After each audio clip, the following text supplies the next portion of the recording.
नमस्कार दोस्तों, स्वागत है आपका मेरी एक और नई वीडियो में। आप सभी कैसे हैं? स्वस्थ हैं तो कमेंट में ओम नमः शिवाय जरूर लिखें। दोस्तों, आज बात करते हैं करवा चौथ की संपूर्ण पूजा विधि के बारे में। दोस्तों, करवा चौथ 2022 में कब है, इसका शुभ मुहूर्त, यदि आपकी नई शादी हुई है तो आप इस साल इस व्रत को उठाएं या नहीं, या पीरियड से हैं तो इस व्रत को कर सकती हैं या नहीं, इन सभी की जानकारी हम आपको वीडियो में देंगे। यदि आप मेरे चैनल पर नए हैं तो इसे सब्सक्राइब कर लें। दोस्तों, करवा चौथ सुहागिन महिलाओं के लिए एक बहुत ही प्रमुख त्यौहार है। इस साल में एक बार आता है और ये इस दिन हमें महिलाओं को निर्जल उपवास करके व्रत को रखना चाहिए, अपने पति की आयु की लंबी उम्र की कामना करते हुए। तो दोस्तों, आज हम आपको बताएंगे कि हमें पूजन में क्या क्या चीज़ों की आवश्यकता होती है। दोस्तों, आप सुहाग का सामान रखें, उसमें आपको ये देखिए स्क्रीन पर दिख रहा है, इतना सामान रखें और साथ ही कुछ दक्षिणा अवश्य रखें। इसके अलावा दोस्तों, यदि आपका बजट हो तो आप एक साड़ी भी रख सकती हैं, नहीं है तो रूमाल, ब्लाउज पीस कुछ भी एक रख सकती हैं, लेकिन वस्त्र ज़रूर रखें। इसके अलावा दोस्तों, आप अकेली हैं, आपको करवे बदलना है तो आप किससे बदलें? तो दोस्तों, इस प्रश्न का उत्तर भी मैं आपको देती हूँ।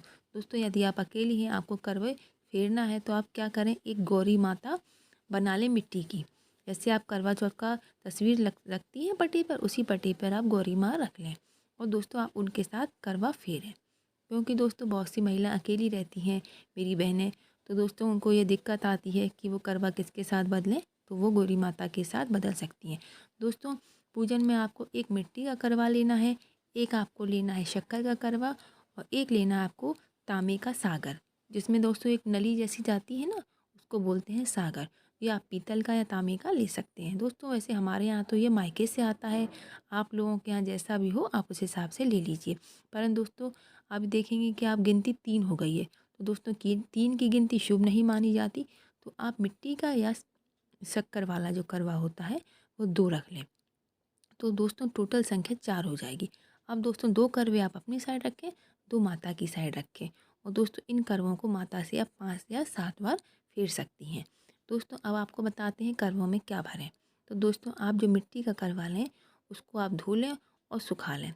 उसके बाद दोस्तों उसमें आप शुद्ध जल भरें, चाहें तो उसमें थोड़ा सा गंगा जल भी रख सकती हैं और दोस्तों उसमें थोड़ा सा दूध डाल दें। इसके अलावा दोस्तों, आप जो शक्कर का करवा लें उसमें खील, बतासे, लाई ये रखें, नहीं तो दोस्तों आप शक्कर भर के ऊपर से कुछ मिठाई रख सकती हैं।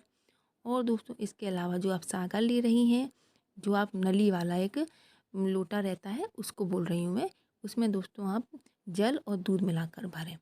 दोस्तों, इसको आप ऐसे पटे पर रखें और पूजा करें। इसके अलावा दोस्तों, एक चीज़ और बताती हूँ कि महिलाएं जो सुबह व्रत प्रारंभ करती हैं, तो किसी किसी जगह ऐसा चलन है कि सुबह वो सरगी लेती हैं 4 से 5 बजे के समय। ये उनकी सास के द्वारा उन्हें एक भेंट स्वरूप दी जाती है। तो दोस्तों आप वो ग्रहण करें, उसमें कुछ फल, मेवे ये सब चीज़ें रहती हैं, उसके बाद ही व्रत शुरू करती हैं। तो दोस्तों, अगर आपके यहाँ ऐसा चलन हो तो आप इसको अवश्य ग्रहण करें और फिर व्रत की शुरुआत करें। और दोस्तों, दिन भर आप कुछ खाएं पिए ना, ये निर्जल उपवास होता है। जब आप व्रत खोलें तो अपना पति के हाथ से पहला पानी ग्रहण करके ही अपना उपवास खोलें। दोस्तों, इसके अलावा कुछ लोग प्रश्न करते हैं कि यदि उनकी सास सुहागिन नहीं है तो वह सामान किसको दें। तो दोस्तों, इसमें कोई दिक्कत की बात नहीं है।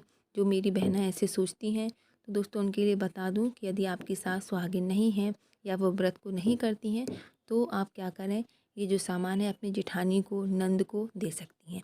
यदि वो भी नहीं है आपके पास, तो दोस्तों आप क्या करें, ये किसी मंदिर की पंडितानी को, ब्राह्मण को दान स्वरूप दे दीजिए। दोस्तों, इसको अपन दान कर रहे हैं तो दोस्तों अपन को खुद तो यूज़ करना नहीं, अपन इसको किसी और को मंदिर में भेंट स्वरूप दे सकते हैं। दोस्तों, इसके अलावा ये छोटी छोटी जो चीज़ें हैं ये आपको दिन भर पालन करनी है।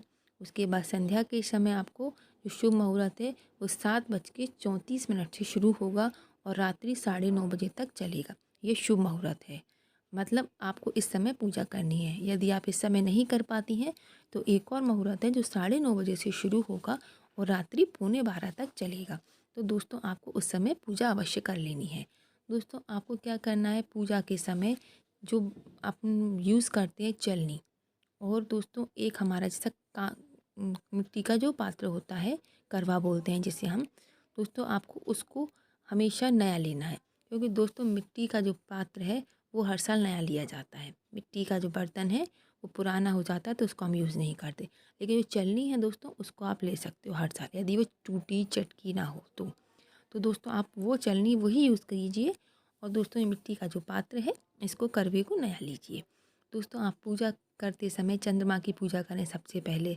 उसके बाद दोस्तों आप ये नहीं कि वहीं आपने अपना व्रत खोल लिया पूजा करके, नहीं। इसके बाद दोस्तों आप अपने पति की, जैसे अपन पूजा करते हैं ना भगवान की, उसी दिन अपन को करवा चौथ के पूजा के बाद चंद्रमा की पूजा करनी है।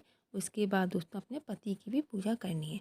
उनके हाथों से दोस्तों या तो आप अपनी मांग में सिंदूर डलवाएं या फिर दोस्तों आप पानी ग्रहण करें।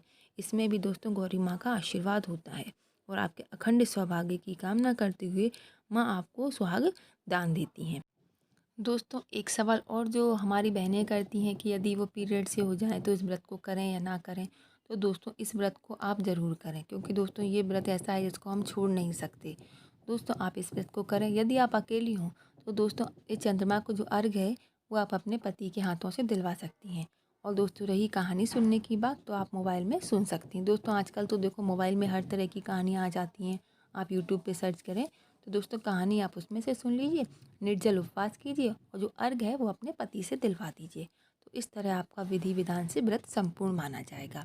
इसके अलावा दोस्तों बहुत सी जो नई लड़कियां हैं जिनकी इंगेजमेंट हो गई है या अपने शादी का समय नज़दीक आ गया है या जिनकी नई शादी हुई है, वो कहती हैं कि व्रत को उठाएं या नहीं, इस साल शुभ है या नहीं। तो दोस्तों उनके लिए भी बता दें कि इस साल बहुत ही शुभ है। इस साल में कोई 2 मास नहीं हो रहे हैं, तो ये साल शुभ है।